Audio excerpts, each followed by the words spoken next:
What's up, tribe? How you guys doing? Go ahead and hit that subscribe button, and I hope you like this video. This is going to be your review for Ready to Love. I don't even know what season it is. This is the Fort Worth season, episodes 2 and 3. I know I'm a couple of episodes behind, so we're going to do 2 and 3 at the same time. And I'm just going to be kind of all over the place because I have my notes, but I just have some commentary. I was going to go live, but I just don't have time to do it. Look, where did they find these people? I'm not seeing any real connections. Like I said, I'm 3 episodes in, and I don't where my notes? Where are my notes? Let's start at the beginning. Episode 2 picks up. We have part 2 of the mixer. You know, they had the little twist this year where they had 2 separate mixers, and they split the groups up. Now, I'm not sure what the scheduling was of this situation. So because one of the mixers was at the mansion and the other mixer was at a hotel situation, I feel like they filmed these on the same day. They just split the groups up, and Tommy just went from one location to the next. Because why y'all couldn't get the mansion for 2 days? Why you had one group at the mansion and the other group at a whole different location? Why y'all couldn't just say group 1 is gonna be on Tuesday and group 2 is gonna be on Wednesday? Y'all didn't have a budget for the mansion for 2 days? Whatever. So we have Vanessa. She's a flight attendant. She says she is a black revolutionary. We have Alonzo, 35. He's an insurance adjuster. He says he's a closet freak. We're gonna get back to Mr. Alonzo and his closet freakiness. We have Patricia, 35. She does tech support. We have Chaz, 47. His job description is long and complicated, which leads me to believe that it's a real job because, you know, everybody is a consultant, child. So we have Maya, who is 30. She's like a healthcare consultant. Layden, 40, from Sierra Leone, a consultant. I forgot what type of consultant. She has a list of what she is looking for in a man. And let me tell you something. It ain't nothing wrong with that list. The problem is we make a list and then we make exceptions and then we bend our rules and then we try to move stuff around on the list. No.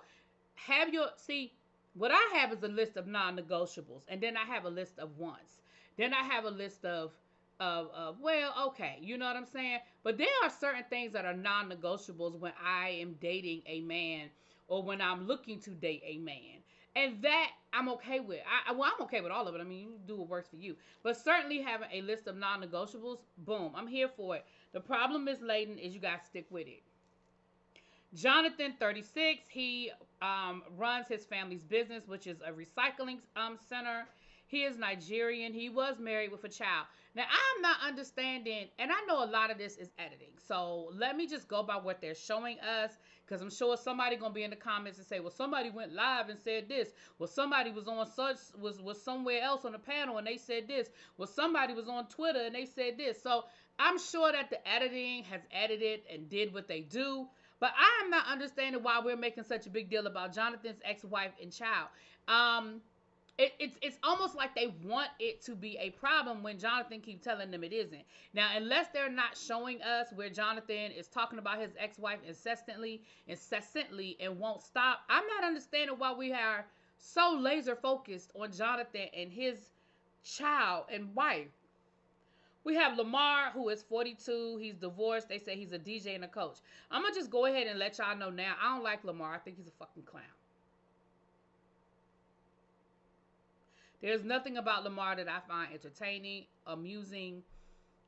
I don't. He is the person that would annoy me. Like if I walked into a room of people that I was meeting for the first time, he's the person that would get on my nerves. I feel it. I know it. And again, if it was edited that way, y'all did a good job because I ain't got nothing for Lamar. Patrice, she's in transportation. She also said that she has invented a toy which helps you get your kegels in. Okay? If you don't know what a kegel is or kegel, I can't do that for you. But she also says that she is celibate now. Okay, girl. We have Rashina, who is a salon owner. She's divorced with 2 kids. And like I said, well, we see a lot of Rashida, is it Rashida or Rashina? We didn't see a lot of her at all, but we damn sure didn't hear them talk a lot about her ex-husband and her kids. And again, I'm just confusion how we got here. Lamar. So we saw Lamar having conversation with two of the ladies. I didn't write the ladies' names down. I guess it doesn't matter. And he was talking about being spontaneous, and he said something about going to a new beach. Actually, one of the ladies was, I think one of the ladies might have been Rashina. I don't matter. I don't want to make up a name.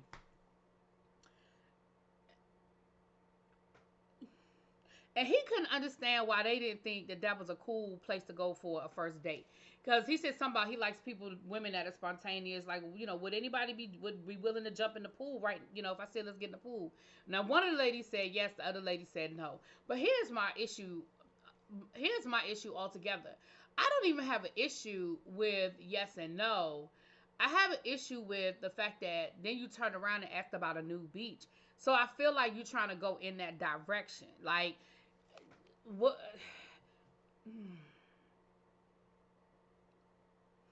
We have Vanessa and Alonzo. There was absolutely zero spark there. Like, they literally, you could hear crickets chirping. Chaz, in a conversation, tells a very touching story about why he doesn't have children.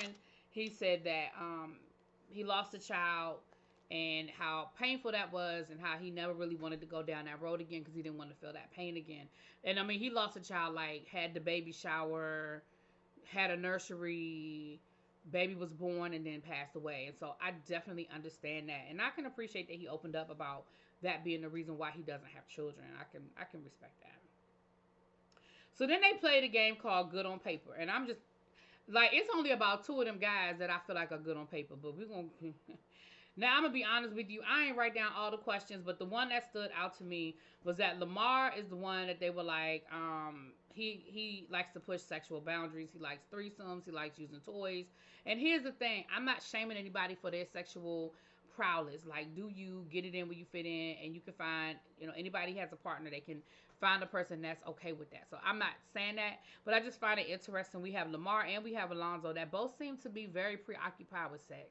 And again, if sex is important to you, again, I'm not saying that sex shouldn't be important to you, but what I am saying is, why are we leading with that?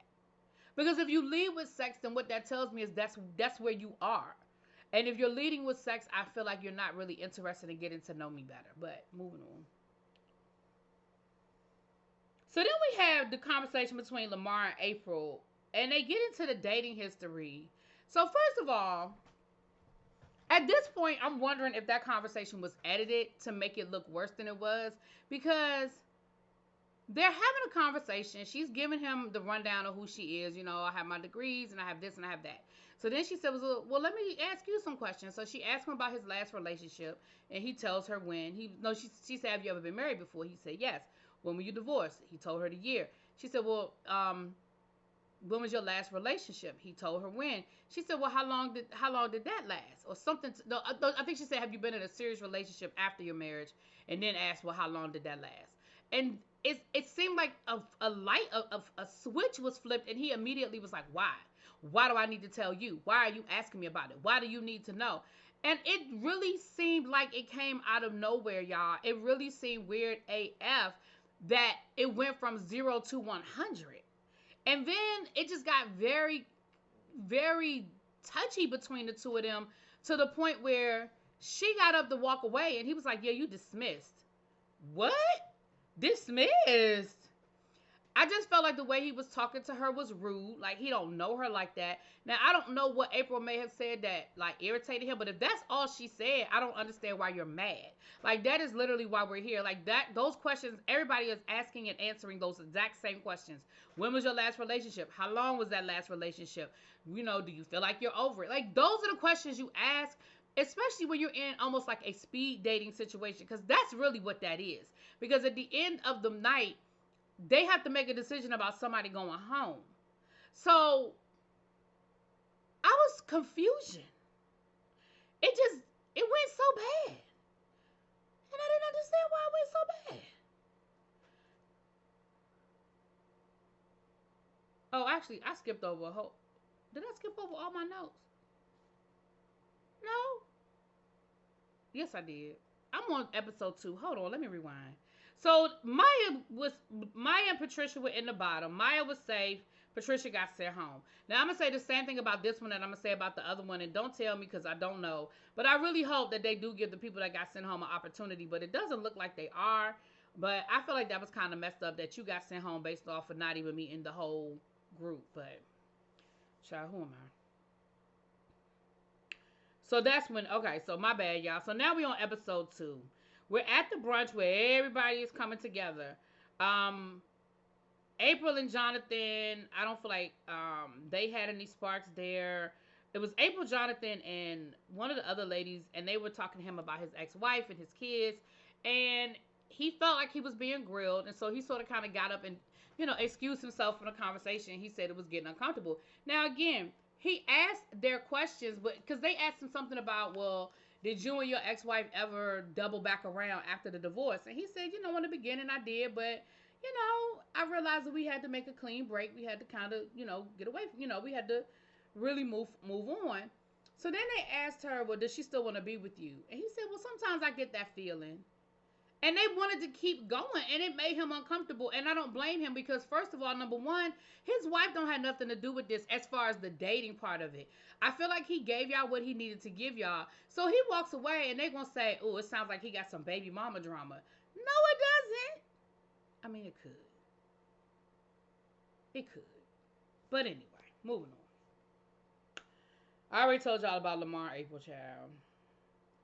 So then we see we saw some of the dates. So we saw a bowling date. We had Alonzo, Jonathan, what's her name? Koisha, something like that, and Alexis.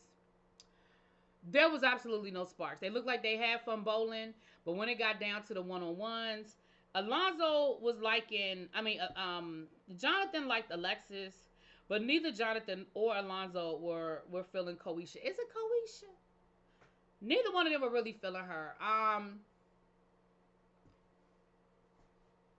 For different reasons. With Jonathan, the conversation just didn't flow. It was kind of very stagnant. With Alonzo, he asked her about communication. And she said, well, more than communication, I need comprehension. Like, I need you to not just hear me, but I need you to understand what I'm saying. And from there, he started going on, oh, so you just got to have your way. Oh, you just spoiled, huh? Again, it could be edited, but I was like, how did we go from here to there? I'm not sure how we jumped the shark on that one. Nobody seems to be really feeling Oisha. Oh, I wrote that. Yeah. So then we had another date where they went on liquid painting or fluid painting. It looked cute. It was Lamar, Vanessa, Patrice, and William. Again, Lamar really felt like he hit it off with Patrice, but in her confessional, it sounds like Patrice was just trying to not piss him off because it was a women's elimination. William and Vanessa seemed to have a cool conversation, but Lamar and Vanessa, not so much. Lamar said that she too reserved for him, and he ain't really feeling it. Lamar was coming on really strong. When he was talking to Patrice, talking about being able to, he didn't like the date because he couldn't touch her. And he wanted to touch her and he wanted to rub the paint on her. And like I said, I felt like she wasn't really feeling it, but it was sort of like, well, I'm not going to, rock the boat too much sort of thing. So then we saw a date with LaRon and Patrice. Now, LaRon is the one that is a party guy. He said he's at the club from Thursday to Sunday. My thing is this, or Wednesday to Sunday, whatever. If you're really, truly ready to love and you're ready to settle down, why do you keep talking about that? Because that should not be your current life. That should be a past life. That should be what you used to do. That should be what you're trying to evolve out of. Why in the world are you still telling people and bragging to people at every chance you get about the fact that you like the party yardie yardie? So they ordered their food, and like as soon as the food got there, LaRon just started eating his food. He stopped talking to Patrice. He stopped engaging her in a conversation, even to the point where she was like, "Okay, I'm still here." And basically, they just ended the date. He was like, "So you want your food to go?" She was like, "Yeah." He said, "Okay, well, I'm gonna just finish eating up mine."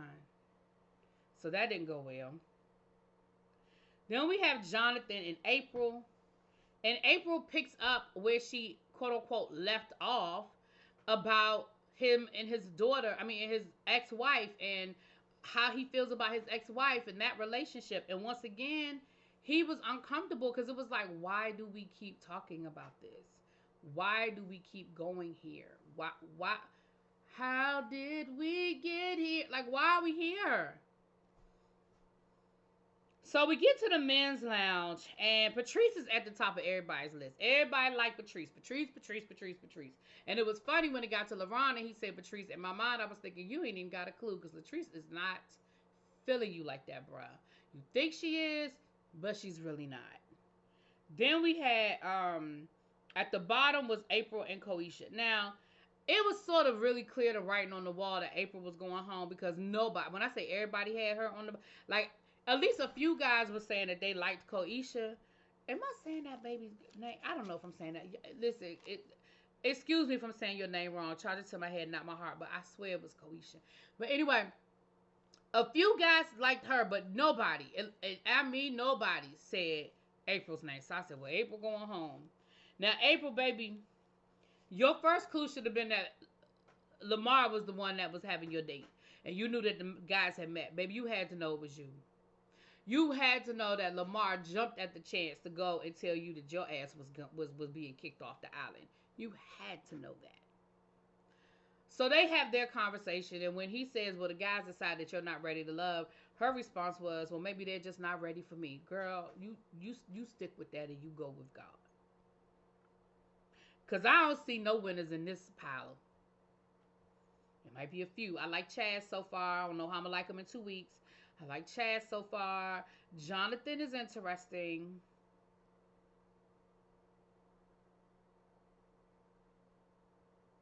I think that's all I got for right now. I'll let you know if that changes. But right now, I just got Chaz and Lamar. And Jonathan. But now on the other side, we have Alonzo having a conversation with Koisha. Now let me tell you something about this situation that pissed me off. Let me tell y'all, and y'all hear me say it all the time. Don't piss on my leg and tell me it's raining. We are adults and we are grown. And if you felt like we were having a good conversation and we were vibing and you went too far and you offended me, just say my bad. Just say, I apologize. I thought we were comfortable. If I went too far and I offended you, wasn't my intention. Can we rewind? So they were having this conversation on the phone, and he threw out, hot or cold, light or dark, summer or spring, or winter or summer, whatever. And then he said choke or spank. And that offended her because, again, you are leading with sex, and we ain't there yet.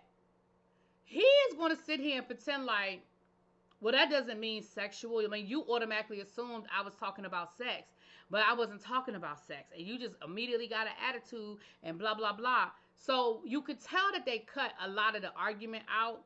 And finally, what Koisha said was, listen, I'm not getting ready to sit here and keep doing this back and forth with you. Everybody in the world, 99.999% of the world would hear choke or spank and would automatically make some sort of sexual connection to that. So for you to sit here and act like there is no sexual connection, I'm no longer engaging in this in this conversation. And if you bring it up again, I'm walking out of here. So that's when he gives her the whole, well, the guys decided that you are still ready to love. She said, thank you. And that you could tell she was done and she was over it. She was just kind of like, thank you. So then this fool wants to go back and retract, but I really feel like you could have asked me what I meant instead of assuming that I was talking about something sexual. Baby, she picked up her purse and she walked up out that restaurant, and I was here for all of that. I said, you better. You have to set boundaries and you have to teach people how to treat you. And you told that man, I'm done with this conversation.